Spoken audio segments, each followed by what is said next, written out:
شیعہ کے ہاں تو یہ ایک اسٹیبلش یعنی کلچر ہے. وہ بات شروع ہوتی ہے, وہ کسی کو سمجھ آئے نہ آئے ایک دم سارے رونا شروع کر دیتے ہیں. بندہ کہتا ہے یار اکیلا میں ہی ناصبی بیٹھا ہوں, باقی تو سارے شیعہ علی بیٹھے ہوئے. ٹھیک ہے, وہ ایک کلچر بن چکا ہے.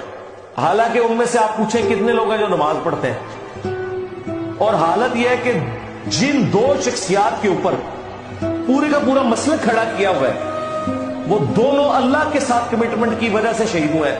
حضرت علی نماز پڑھنے چلے گئے تھے, حالانکہ آپ کو بتایا گیا تھا کہ آپ کی لائف کو خطرہ ہے, لیکن آپ پھر بھی فجر کی نماز کے لیے مسجد میں گئے, اور راستے میں آپ پہ ابن ملجم نے حملہ کر دیا خارجی نے.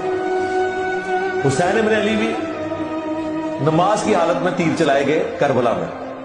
اور یہ وہ مصائب ہیں جو خود پڑھتے ہیں. ان سے پوچھیں کہ بھئی حسین علیہ السلام بھی نماز پڑھتے ہوئے اللہ کو پیارے ہوئے, مولا علی علیہ السلام بھی نماز کے لیے جا رہے تھے,